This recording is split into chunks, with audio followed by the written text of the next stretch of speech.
Ricardo, ¿qué tal? ¿Cómo estás? Hola Patricia, buenas tardes. Hoy me ha sorprendido porque, claro, acostumbrada a hablar pues por el nombre y apellidos de algún criminal reconocido o en su defecto de algún seudónimo, lo que menos me esperaba es afrontar a un escritor, a un poeta.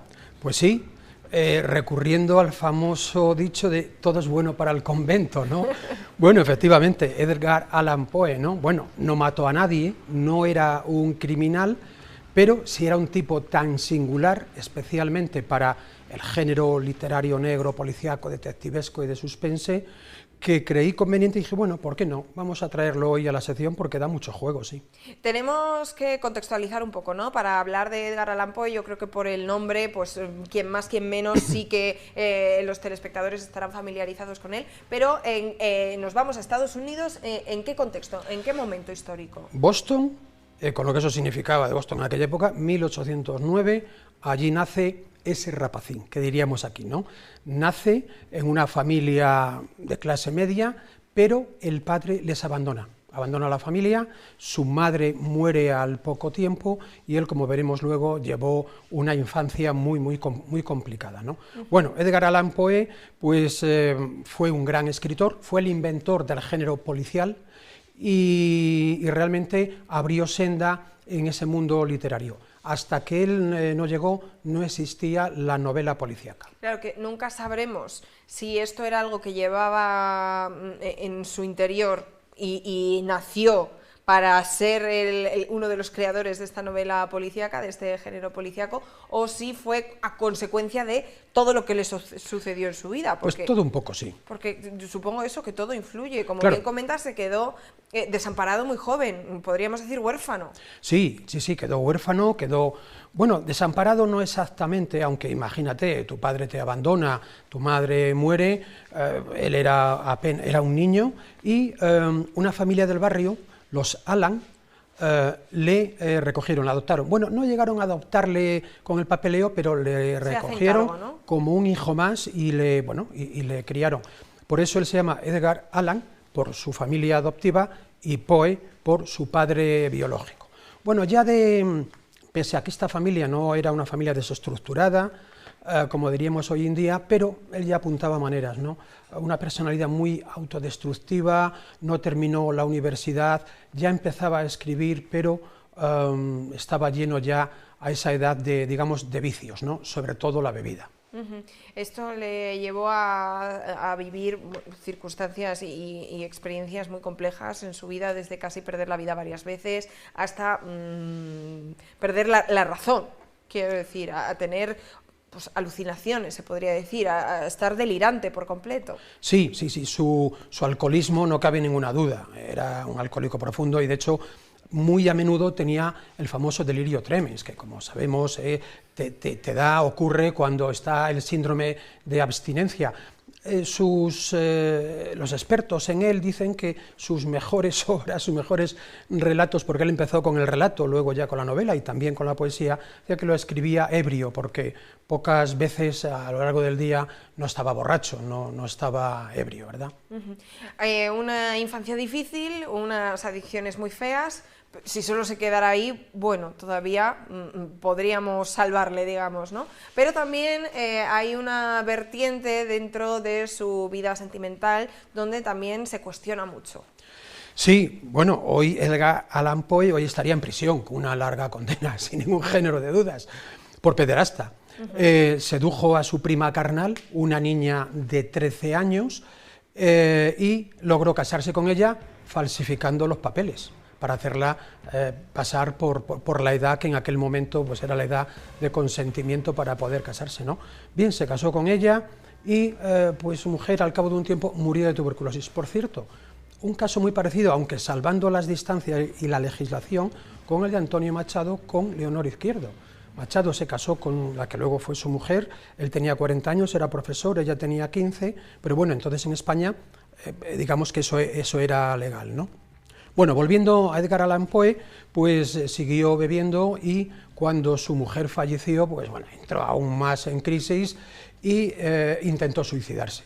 Bueno, suicidios que ya había intentado sin mucho tesón, porque nunca lo lograba, ¿verdad? Y eso nos indica pues, que bueno, no tenía muchas ganas de morirse, pese a ese carácter autodestructivo que ya tenía desde niño. Y en este caso, cuando falleció su esposa, pues intentó suicidarse con opio. ¿Qué ocurre? Que en esa época el opio, igual que ahora, se fuma. No como en la época, digamos, de los romanos, donde se ingería. Entonces, suicidarte fumando opio, hombre, puede ser que te mueras, ¿no? Pero es difícil. En resumen, que no lo logró, ¿no? Lo intentó en varias ocasiones, de hecho.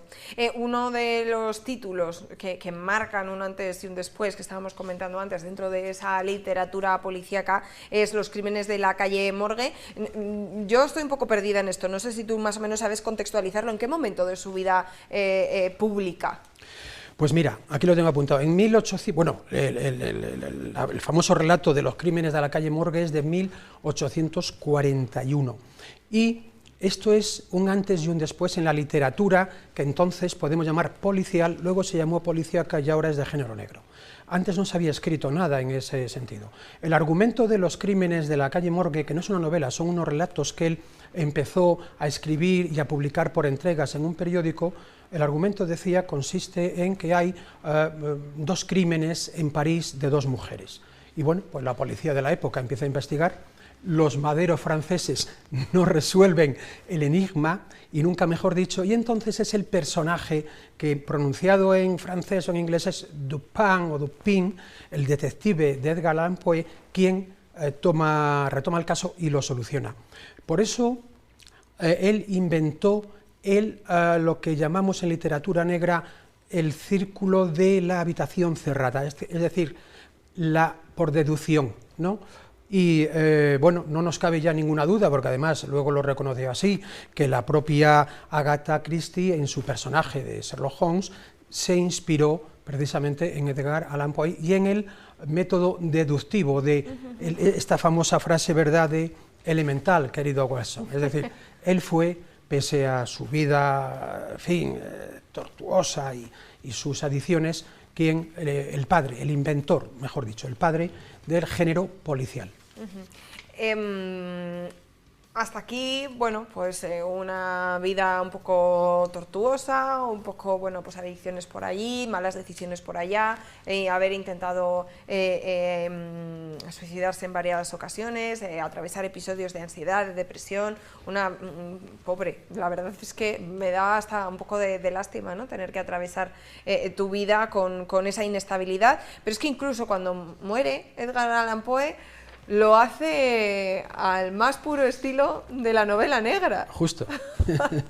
Sí, bueno, pese a que sus intentos de suicidio habían sido afortunadamente infructuosos, era una mente, pues en fin, enferma, ¿no? Y ese final, pues tarde o temprano, ese u otro parecido, se preveía. Bueno, ¿cómo murió? Pues lo encontraron en la calle delirando y con un gran golpe en la cabeza. Lo llevaron al hospital y falleció del golpe, ¿verdad?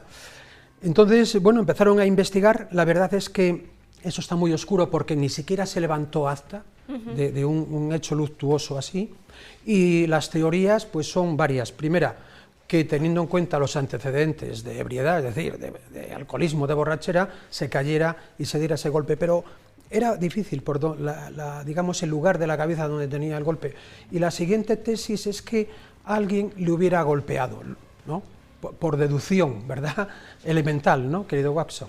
Y ahí caben 2 posibilidades: o que alguien intentara robarle porque veía que era una víctima propiciatoria, es decir, un borracho en la calle, le golpeas y le robas lo que lleva encima, claro. o un golpe intencional, es decir, una venganza, porque bueno, Edgar Allan Poe, con toda esa trayectoria, llegó un momento en el que efectivamente tenía bastantes, no sé si enemigos o adversarios, pero bueno, bastante contestación. Bueno, en la figura de Edgar Allan Poe, si te ha sorprendido en casa, tanto como a mí hoy aquí en plató, es uno de los protagonistas de uno de tus libros, Ricardo, o sea, que pues sí. Quien quiera puede seguir ahondando en esta materia, seguir investigando y empapándose, ¿no?, de esta aura un poco enigmática que le rodeó. Bueno, este es un libro que publiqué en 2023, hace pocos años, y analizo casos y crímenes, y entre ellos pues, me pareció curioso y significativo, igual que hoy para traerlo a la sección, el caso de Edgar Allan Poe, y bueno, pues ahí le dedico un pequeño capítulo. Bueno, pues nos vamos a ir unos minutos a publicidad. Eso, está haciendo reflexión Carlos Ochoa, que el quinto mandamiento es no matarás, que está muy bien traído. Es que he estado sentado antes en el control. Ay, habéis estado comentando y por esto, ese ¿no? motivo. Pero no todo el mundo sabe cuál es el quinto mandamiento, y lo confunde con otro mandamiento un poco más libidinoso, ¿no? Ah, sí. ¿Qué es? Sí. ¿Con cuál se lo confunde? Pues creo que es el sexto, el de que no desearás a la vecina o al vecino, cosas así, ¿no? No codiciar a Bueno, los al bienes vecino no, ajenos. dice a la mujer ajena, es decir, de alguien, no, no. Hombre, a ver, si te gusta tu vecino o tu vecina, eso no es pecado ni es inmoral, ¿no? Otras cosas son otras cosas. Efectivamente. Bueno, nosotros nos quedamos con hoy esta reflexión sobre la historia y las circunstancias de vida que rodearon a Edgar Allan Poe. Ricardo, nos vemos en unas semanas. En la Muchísimas siguiente, gracias. un abrazo.